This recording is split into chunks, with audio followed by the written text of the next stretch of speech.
For 5 years of our marriage, my wife always looked down on my small-town background and refused to introduce me to her parents. After the company went public, she finally agreed to take me home for Thanksgiving.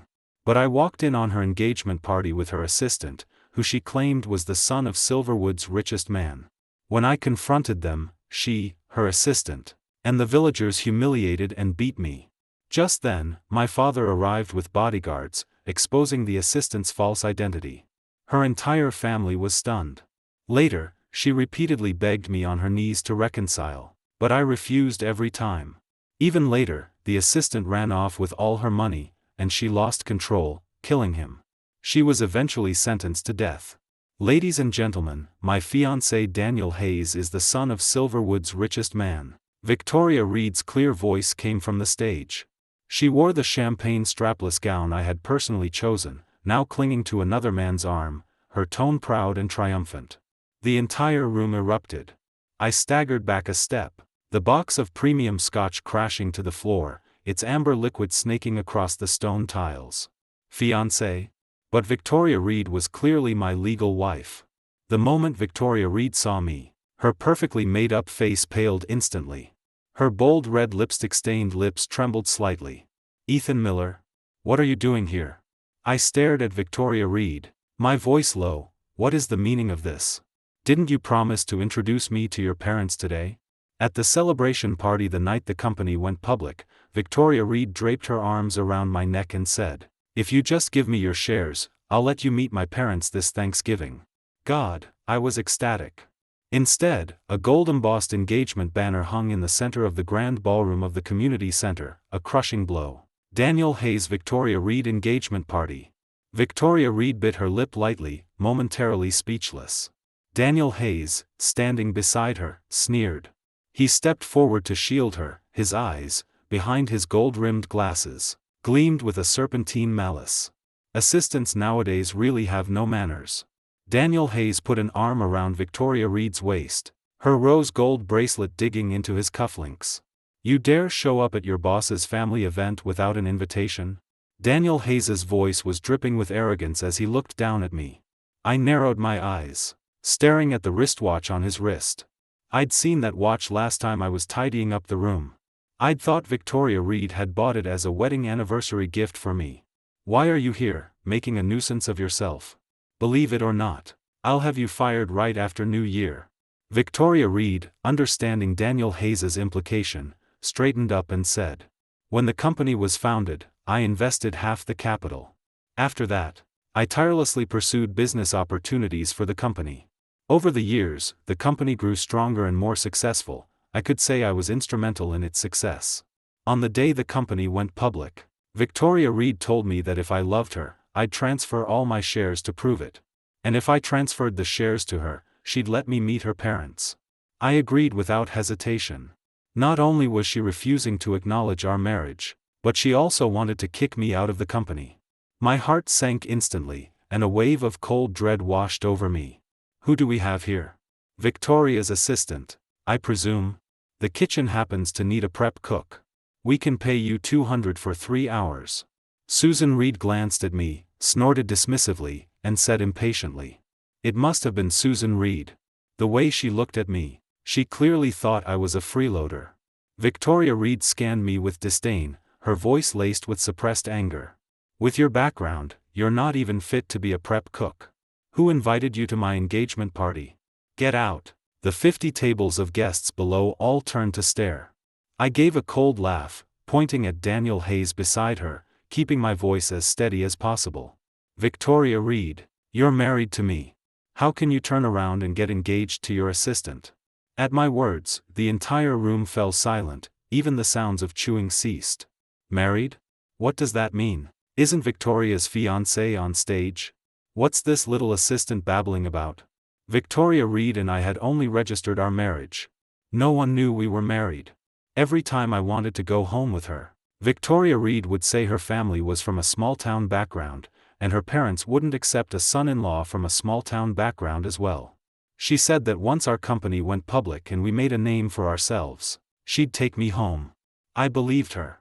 So I poured my heart and soul into the company to get it listed as soon as possible, working day and night, desperately expanding resources, even pushing my body to its limits, drinking until my stomach bled. Finally, the company went public, and Victoria Reed finally agreed to take me home for Thanksgiving dinner.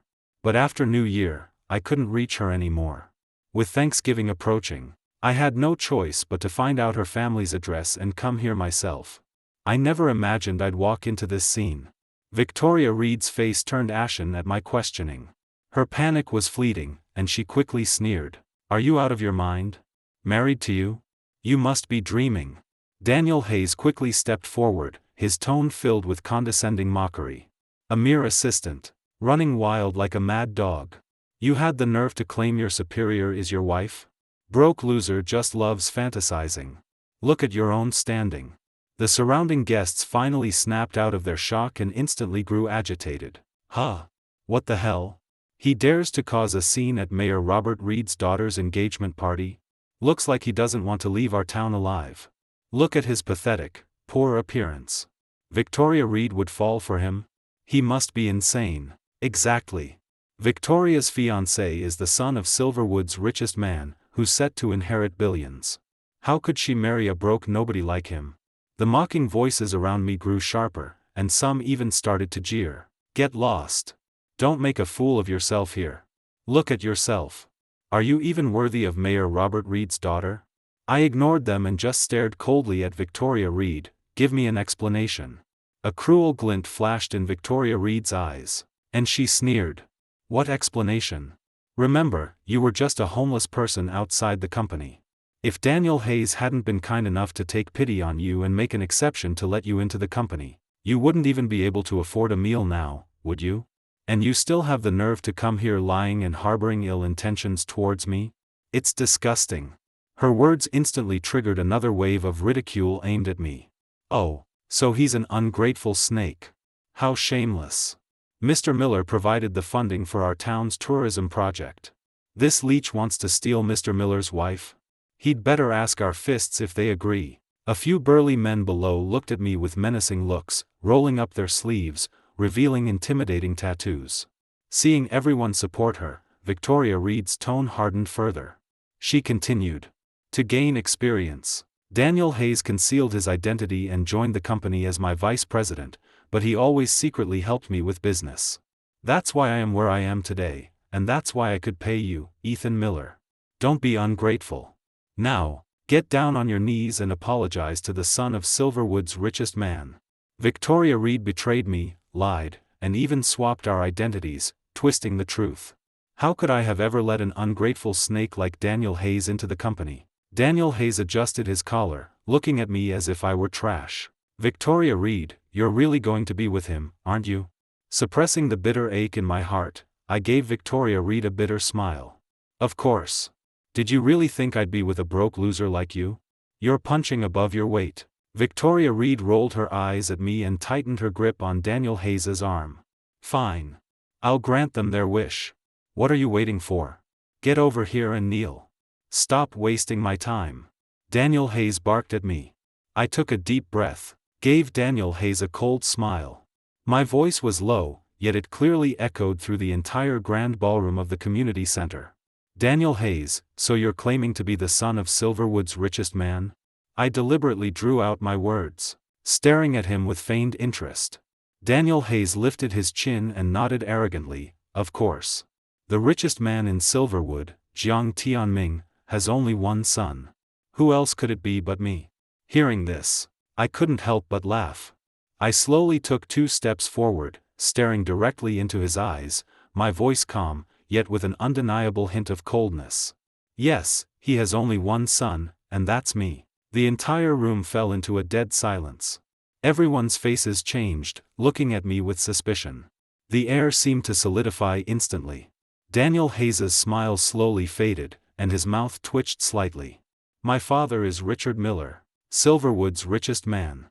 I hadn't dared to tell Victoria Reed because when I first met her, she told me she despised trust fund babies and admired those who built their fortunes from scratch. Later, when my dad learned of Victoria Reed's existence, he adamantly refused to let her into our family. In a fit of anger, I moved out of the house and declared that I wouldn't return home until he accepted Victoria Reed. To seem more compatible with Victoria Reed, I even altered my official records to reflect my grandfather's humbler background.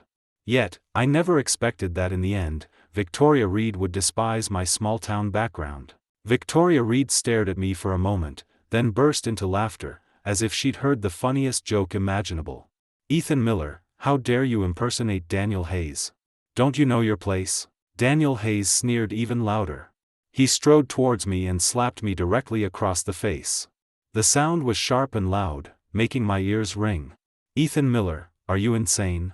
Do you think just because you share a surname with me, you can impersonate the son of the richest man?" Daniel Hayes gritted his teeth, a vicious expression on his face.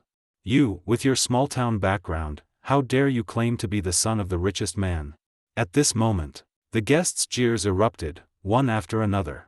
"Ha ha ha, if he's the son of the richest man, then I'm the president's nephew." "Exactly. How dare he claim to be the heir to a fortune, with a small-town background like that? Is this some kind of hidden camera show? It's hilarious." I clenched my fists tightly, enduring the burning pain on my face, glaring at Daniel Hayes.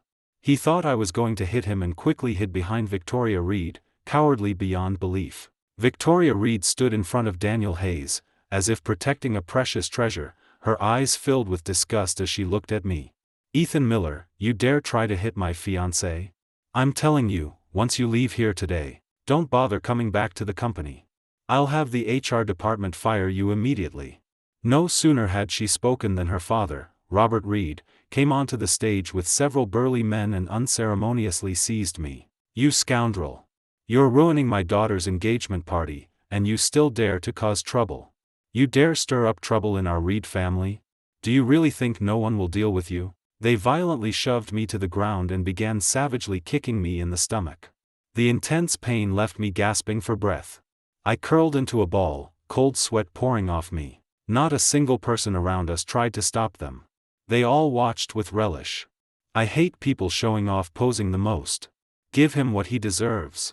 Serves him right. Daring to impersonate the richest man's son?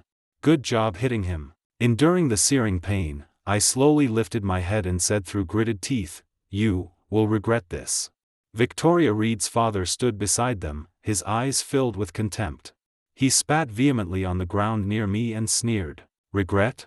My ass. My son-in-law is the son of Silverwood's richest man. You're nothing. A country bumpkin like you should get as far away as possible, so you don't spoil our family's engagement party." Just then, a loud shout came from outside the grand ballroom of the community center. "Whose Rolls-Royce is blocking the intersection? Move it now. You're holding up traffic." The previously noisy ballroom instantly fell silent for a few seconds. Everyone instinctively looked towards the entrance. Clutching my stomach, I weakly lifted my head and whispered two words, "It's mine." Silence. A deathly silence. Followed by an explosion of laughter. A group of people doubled over with laughter. He couldn't have bought a used Rolls-Royce, could he? Or maybe he rented it. Even if he wanted to buy one, he couldn't afford it, right? The Rolls-Royce wasn't mine, true, but it belonged to my dad. In recent years, my dad had grown older, and his attitude had softened considerably. Just last week, he finally relented regarding Victoria Reed and me. I had planned to spend Thanksgiving at Victoria Reed's family home and then take her back to the Miller estate the next day to have a meal with my dad. But now, that wouldn't be necessary. Victoria Reed, in her sky-high stilettos, walked gracefully towards me and gave me a smile. With a sudden stomp, she stomped on my little toe, pressing down hard with her foot. Excruciating pain instantly shot through my body. I gasped, cold sweat beading on my forehead. Her smile was charming, but her eyes were full of malice. "So, you rented a luxury car to come here and show off pose?" From not far away, Daniel Hayes's mocking voice chimed in, "Victoria, why do people like him exist these days? Just begging to be laughed at? Ethan Miller, you're so fake." The guests below erupted in laughter. "Ha ha ha, he scared me for a moment. I thought he was really some big shot. What a joke. A broke person trying to act like a big shot. He has no shame. If someone with his small-town background could afford a Rolls-Royce, then Silverwood would be crawling with trust fund babies." Daniel Hayes also walked over haughtily, looking down at me, his eyes brimming with superiority. You poser, even if you drive a luxury car and wear high-end brands, you can't hide your inherent poverty. He sneered, a sinister glint in his eyes. If my dad knew you were impersonating me, he'd make your life a living hell. I lifted my head, glaring intently at the cheating couple, my eyes bloodshot, my voice low and cold. You're right. But the ones whose lives will be a living hell, will be you too. Victoria Reed pressed down harder with her foot, then leaned closer, a sneer on her lips, her voice lowered so only we two could hear. Without Daniel Hayes, how could the company have gone public? You broke nobody, don't ruin my bright future. There wasn't a trace of guilt in her eyes, only cold indifference and disgust. When we get back, I'm divorcing you. She paused, her tone laced with menace. If you're smart, apologize now and get out.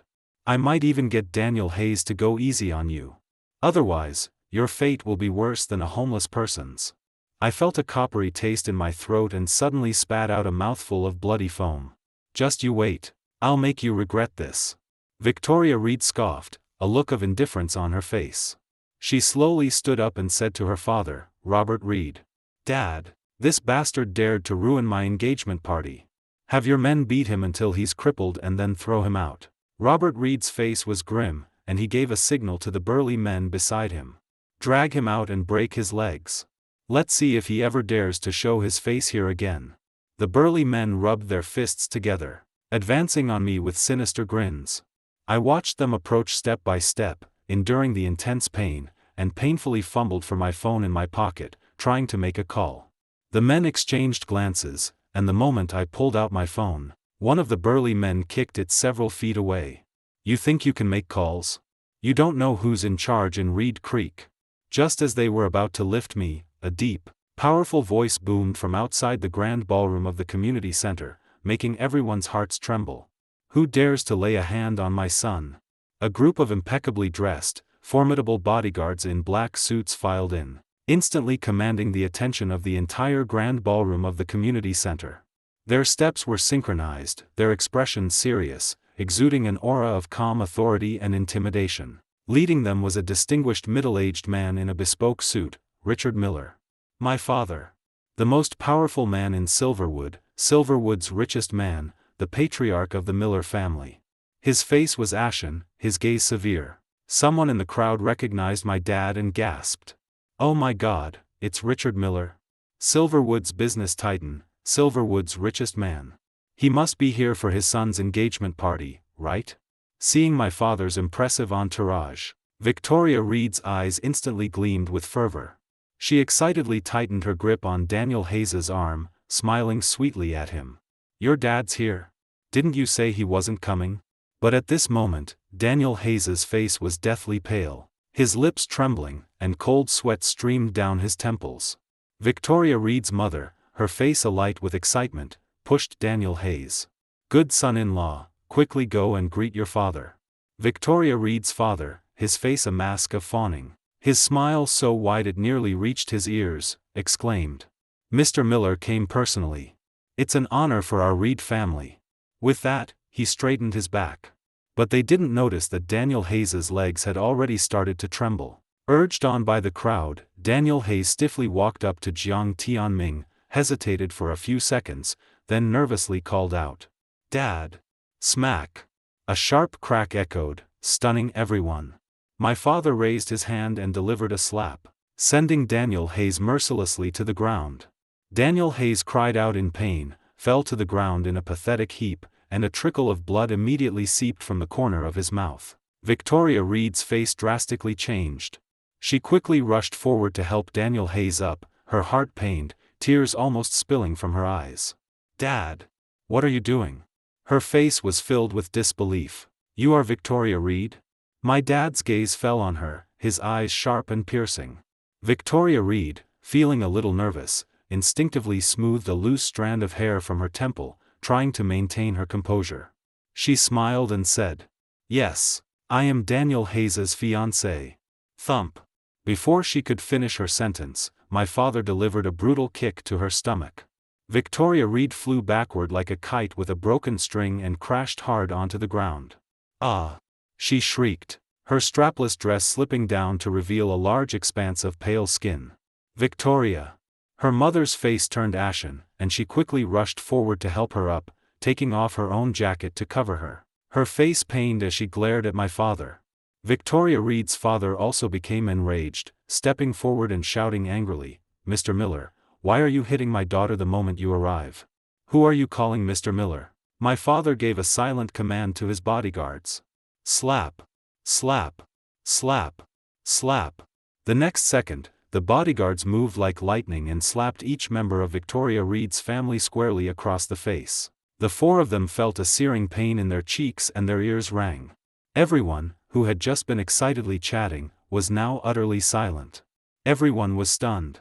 No one had expected Mayor Robert Reed's family to be publicly slapped by Silverwood's richest man at an engagement party. "You people, you dare try to claim kinship with me?" My dad narrowed his eyes, his gaze fierce. He swept his gaze over Victoria Reed's family, one by one, his voice filled with intense disdain and fury. Then his gaze fell on Daniel Hayes, and he sneered. "And you, who are you calling, Dad? Where did this imposter scum come from? How dare you impersonate my son?" "What?" The entire crowd gasped, and whispers erupted. "Daniel Hayes, isn't he Mr. Miller's son? Then, who is he?" Victoria Reed was utterly dumbfounded. She whirled around, looking at Daniel Hayes with disbelief. "You're not Mr. Miller's son," she shrieked, her voice already trembling. Daniel Hayes's face was ashen. He didn't even have the courage to glance at Victoria Reed. His legs gave out, and he dropped to his knees before my father with a thud, sobbing uncontrollably. "Mr. Miller, I was wrong. Please, spare me. I was really wrong." Victoria Reed's worldview completely shattered. Her mind exploded, her ears filled with the guests' murmurs. "Oh my God, then who is the real son of the richest man? Could it be, could it be?" Everyone's gaze instantly fell on me, still lying miserably on the ground. The real son of the richest man, it's really him? Damn it. This is too dramatic. My father walked step by step towards me and helped me up from where I lay collapsed on the ground, his eyes bloodshot. "Ethan, Dad came too late." That single sentence, like a clap of thunder, made everyone gasp. Those who had just questioned me, and the men who had beaten me with Victoria Reed's father, tried to slip away unnoticed, but my father's bodyguards had already surrounded the area. My dad lifted his head, coldly sweeping his gaze across the room, his gaze sharp as daggers. "Who just laid a hand on my son? I won't let a single one of you off." Victoria Reed's face was deathly pale at this moment, her eyes wide with shock. My father helped me as we walked past Victoria Reed. She instinctively tried to reach out to me, her voice trembling. "Ethan." But I looked at her coldly, my eyes devoid of emotion, only bone-chilling coldness and disgust. Daniel Hayes, his cheeks swollen and red, was kneeling on the ground, trembling like a leaf.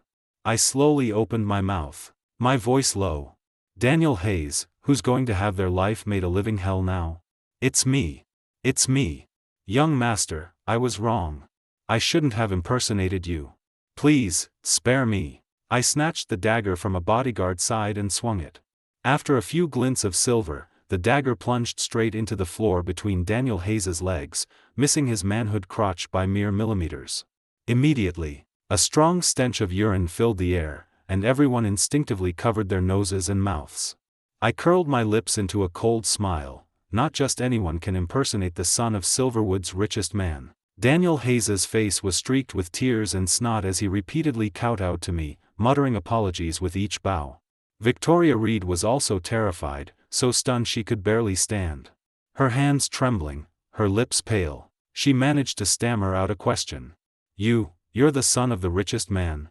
Why didn't you tell me?" Her voice was filled with anger, grievance, and resentment. "If I had known earlier, if you had just told me earlier." I looked at her, my gaze utterly cold. "If I had told you earlier, would I have discovered what a rotten person you truly are?"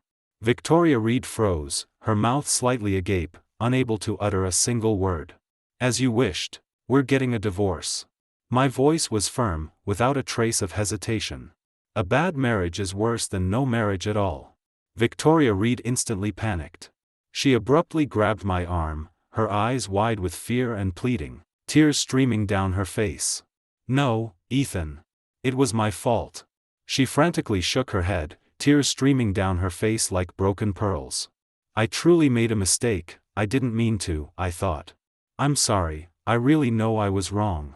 Please, let's not get a divorce, okay? Eleanor cried her heart out, sobbing and pleading continuously, completely devoid of her previous high and mighty demeanor. My eyes were cold, without a shred of pity, as I forcefully pulled my hand free from hers. Eleanor, we're done. Eleanor's eyes instantly filled with even more despair. Her nails dug deep into her palms. The next second, she suddenly pulled a marriage certificate from her bag and, with trembling hands, held it up to me. No! Alexander! You are my husband. Her hand gripped the marriage certificate tightly, her voice frantic and stubborn. We can't possibly get a divorce. You are my husband, and you will be forever. Her fingertips trembled as she held the certificate, Eleanor's eyes clinging to a last sliver of hope. I said nothing, simply reached out and took her marriage certificate. She thought I had changed my mind, and a glimmer of hope sparked in her eyes. But the next second, rip! Under her shocked gaze, I tore the marriage certificate into shreds. Eleanor's pupils constricted violently, she was completely stunned. I had once said I would never leave her. But the premise was that she couldn't betray me. Shards of paper fluttered through the air, circling like the shattered pieces of our marriage. Eleanor lunged forward, trying to pick up the torn pieces, but they were already scattered on the ground, crumpled and beyond repair. Her fingers desperately dug into the floor, tears falling in silent drops. She looked utterly pathetic. I didn't even spare her a glance, turning and walking towards the Maybach, surrounded by bodyguards. The car door slowly opened.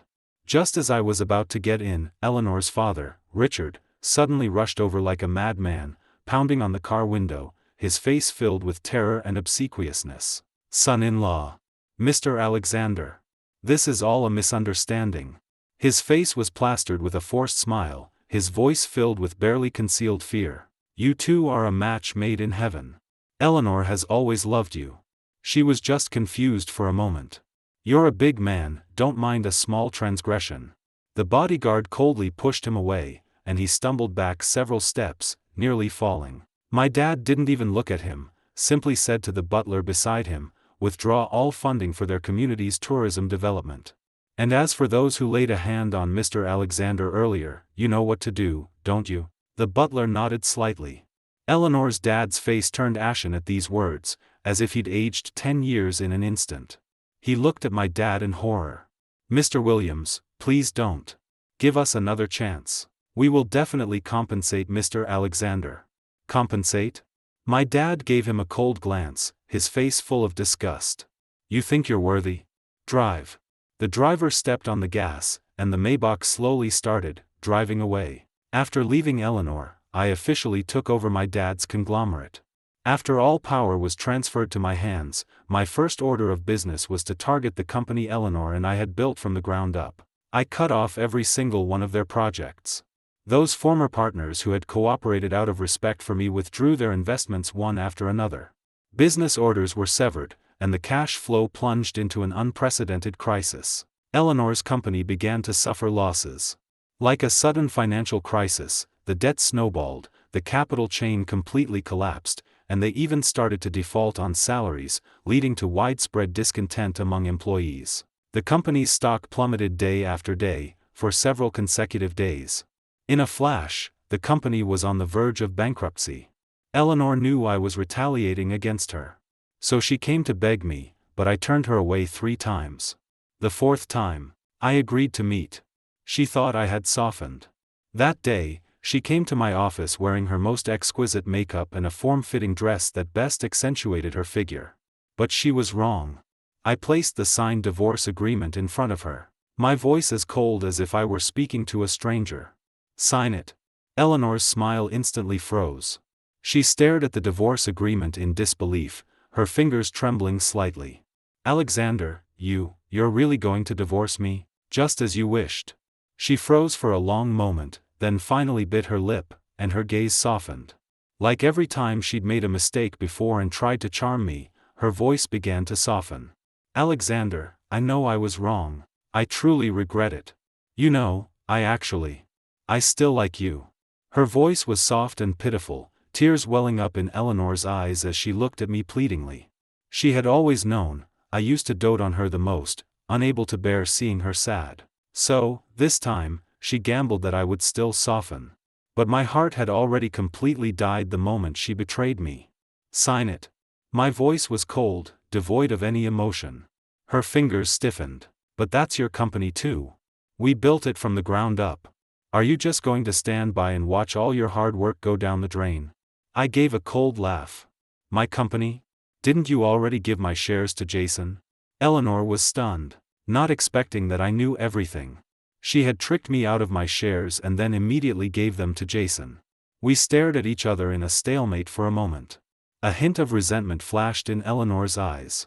The next second, she suddenly reached out and unbuttoned the top 2 buttons of her dress.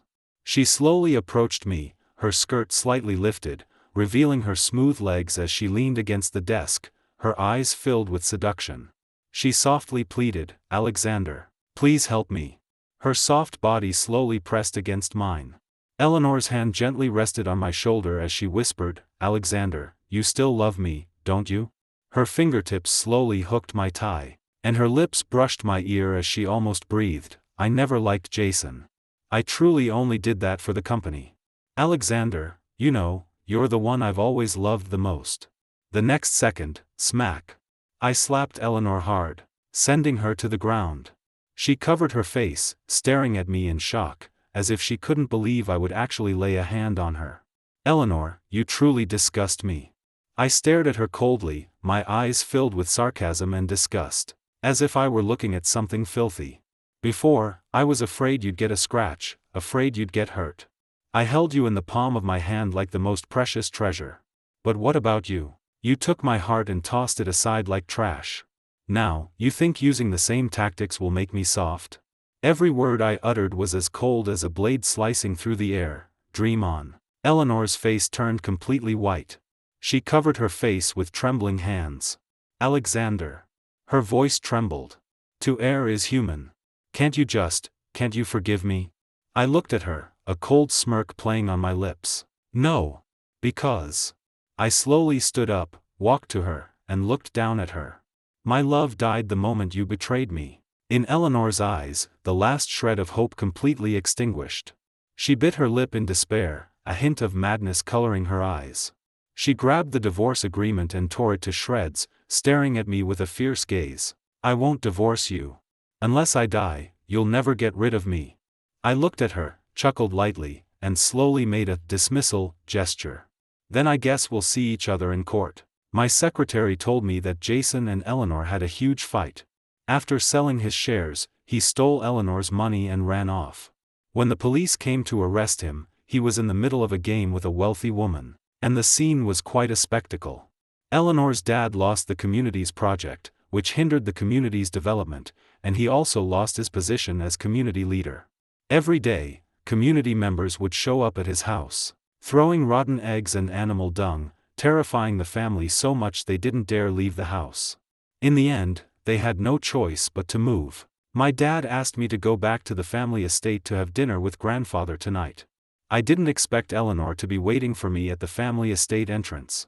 Her face was devoid of its former exquisite makeup, replaced by a pale, haggard look. Her eyes were red and swollen, clearly from crying.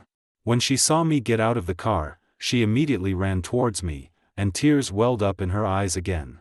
"Alexander," she cried, sobbing my name, her voice full of grievance. "I was wrong. Jason, that bastard, tricked me. He took all the money, and the company is going bankrupt. What am I going to do?"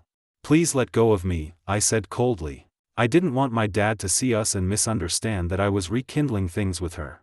Eleanor still clung tightly to my sleeve, crying to herself. "All my efforts of these past few years are completely ruined. I beg you, help me, please. Ms. Eleanor, your situation has nothing to do with me.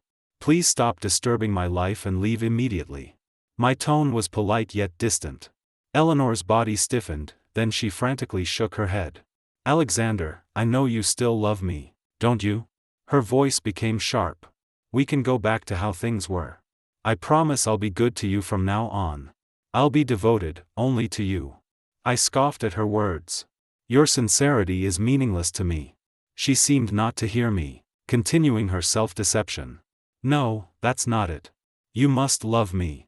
You just can't be with me because your dad doesn't like me, right? With that, she grabbed my wrist, excitedly saying, "Let me in. I want to talk to your dad. He'll definitely agree to us." I looked down at her red-rimmed eyes, my expression growing even uglier, my voice colder. "That used to be true, but I already chose you once." "What do you mean?" Eleanor was stunned. I slowly pulled my hand away, looking directly into her eyes, and said word by word. "If you and Jason hadn't gotten engaged that New Year's Eve, and you had openly introduced me to your parents, I would have brought you back to the Williams family, and my father would have recognized you as a Williams daughter-in-law." These words struck Eleanor like a bolt from the blue, completely crushing her. Just as Eleanor and I were in a standoff, a tall woman with long, wavy hair suddenly walked out of the main gate and called out to me affectionately, "Alexander." "Who is she?" Eleanor eyed the fair-skinned, beautiful woman in front of her with suspicion. I ignored her, or rather, I had no obligation to answer her. I turned to the woman and asked, "Why are you suddenly back in the country?" Seeing me ignore her, Eleanor's eyes instantly turned red. "Alexander. You're so eager to get rid of me because of her, right?" I was about to respond when the woman suddenly linked her arm through mine, cutting me off. Then she smiled at Eleanor and said, "And who might you be?" "I'm Alexander's wife," Eleanor said, hands on her hips, staring intently at the woman. I quickly corrected her. "His soon-to-be ex-wife." The woman seemed to understand, and she pulled my arm even tighter, adopting a rather triumphant stance. "Oh, so you're the woman who cheated and is now desperately clinging on?" The woman ignored Eleanor's furious expression, pulling my arm as she walked inside. "Grandfather is waiting for us to eat. Next time, don't just bring riffraff back." "Who are you calling riffraff, you bitch? Why are you just standing there? Quickly show her out."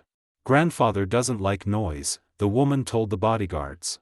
Eleanor was shocked that this woman could order the Liu family's bodyguards around.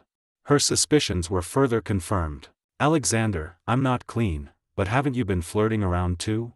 We're both equally bad, can't we just let this go?" Listening to Eleanor's angry shouts fade into the distance, I glanced down at the hand gripping my arm. "All right, she's been kicked out. You can let go now." Unexpectedly, my cousin Chloe swiftly delivered a sugar-fried chestnut, a playful flick, to my forehead. "I was getting even for you. Look at your disgusted face. Heh, still that fiery temper." My cousin Chloe, after graduating from college, started traveling the world and became a travel blogger. She rarely came home more than a few times a year. "Grandfather has been waiting for you for ages and told me to come down and check. Was that your taste before?" TSK, pretty mediocre. I zoned out for a moment. Eleanor and I met in college. What I initially liked about Eleanor was her resilience, like a tough blade of grass, and the subtle elegance in her bones. Over the years, those things slowly disappeared. I couldn't pinpoint when Eleanor changed. After staying at the family estate for 2 days, cousin Chloe insisted on dragging me shopping. She even wanted to stream it live, claiming she needed her fans' opinions. I realized then that I was just there to be free labor. "Alexander." Eleanor was a little dressed up today, but her heavy makeup couldn't hide the fatigue between her brows. She pointed at my cousin Chloe, exasperated. "Didn't you used to say you'd only be good to me for life? How can you be carrying this woman's bags and buying her things now?" My cousin Chloe watched us, clearly watching the drama unfold, quietly turning her phone camera towards Eleanor. I pinched the bridge of my nose, looking helpless. "That promise was conditional on your love for me. I said I would leave if you betrayed our marriage." Since she was the one who cheated, Eleanor felt a bit guilty, her eyes darting around. "I was just deceived by Jason, that scoundrel, with his sweet talk, which led me to cheat during our marriage. It's my fault, I've said I'm sorry many times. Eleanor, I don't love you anymore. Just sign the divorce agreement and let's stop wasting each other's time." Eleanor remained persistent. "Didn't you want me to go public with you?" "I'll go public. How can 7 years of love just disappear?" I shook my head. Eleanor always thought things were so simple. Apologize when wrong, then do it again next time. If she could change, she would have long ago. Eleanor then turned her attack on my cousin Chloe, who was watching the drama unfold. "So you can be with this vixen after we divorce? I won't accept it." With that, she raised her hand, long nails extended, to slap my cousin. Unfortunately, my cousin Chloe is a 9th-degree black belt. In a flash, she pinned Eleanor to the ground. "Oh, I forgot to mention, sweetie, I'm live streaming." My cousin Chloe waved her phone in front of Eleanor's eyes, and Eleanor's face instantly changed dramatically. There were many live comments chat from people who recognized Eleanor, and they were a flood of angry comments. Eleanor also knew she was backed into a corner. She furiously yelled at my cousin Chloe. "Bitch, you're seducing my husband. You're no good either. Alexander, do you dare say you and this woman haven't known each other before?" "I have indeed known her for a very long time," I said, arms crossed, looking at Eleanor, who was restrained on the ground. My expression calm. Eleanor gritted her teeth, fiercely questioning me. "You say I cheated, but what about you? How many times have you secretly dated her behind my back?" The live comments chat began to waver, and people started stirring up trouble, criticizing both of us. Then, my cousin Chloe, with a clear, unhurried demeanor, took out her ID card, displayed it for the live stream, then showed it to Eleanor. "Chloe, the richest man in Riverside is my uncle, and Alexander is my paternal cousin. Has everyone seen clearly now?" The live comments chat instantly exploded, and comments once again turned overwhelmingly against Eleanor. At this point, Eleanor was also dumbfounded, her words stumbling. "You're Alexander's cousin Chloe?" My cousin Chloe raised an eyebrow and released Eleanor's arm. "Sister. I didn't know it was you, otherwise I wouldn't have." "Hey, don't call me sister. All the netizens heard what you called me just now." Eleanor bit her lip, looking at me pitifully. "Alexander, I'm sorry, I shouldn't have doubted you, I just cared about you too much." I didn't want to continue the argument with her, so I left with my cousin Chloe. For the past 2 days, the trending news on financial channels had been all about Eleanor and my scandal. Everyone knew that Eleanor had abandoned her husband of 7 years for a colleague, concealing her married status. The negative news delivered the final blow to Eleanor's large company. Eleanor's company was officially declared bankrupt, and she fell deeply into debt. A few days later, Eleanor said she agreed to the divorce and asked to meet. Eleanor sat by the coffee shop window, no longer in her usual flashy designer clothes, but in a faded shirt and a simple long skirt. She wasn't wearing any makeup, looking haggard and exhausted. When she saw me walk over, she was no longer as volatile as before. She was like a deflated, withered balloon. The moment she looked up at me, her eyes held a hint of fear and apprehension. "Alexander," her voice was soft, with a slight hoarseness, "I've decided to leave Riverside and never come back." I nodded, feeling no ripple in my heart. She lowered her eyes, seemingly organizing her thoughts, then continued after a moment, "This is very close to our university. Would you like to walk around? Once we've walked this path, I'll sign." The university hadn't changed much. The students coming and going were as green as we had been back then. Eleanor led me from the classroom to the athletic field, reminiscing about our past memories as we walked. "Do you remember? We first met in this classroom." She pointed to the window of an old classroom, a hint of nostalgia in her smile. "You sat in the back row, looking so cool, you didn't even notice me." I didn't answer, just smiled faintly. Eleanor's tone was light, but her eyes held a hint of sadness. She said a lot along the way, her voice growing softer and softer until it was just a murmur. "Alexander, we used to be so good together. Can we really not go back?" I knew she brought me back to these familiar places, and she recounted every moment of our youthful romance, holding on to a last hope to win me back. However, for me, all of that was truly in the past.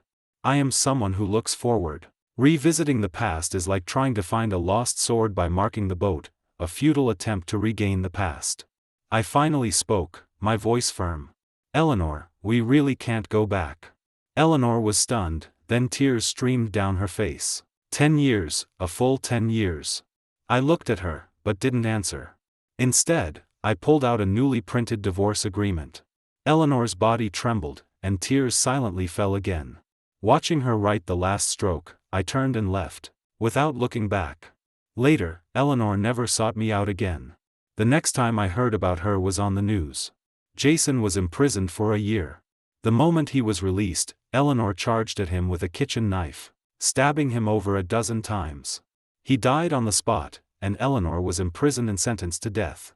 I turned off the news, looking at the documents for reacquiring Eleanor's company, and instructed my assistant to dismantle and reorganize the company's resources and change Eleanor's original company name.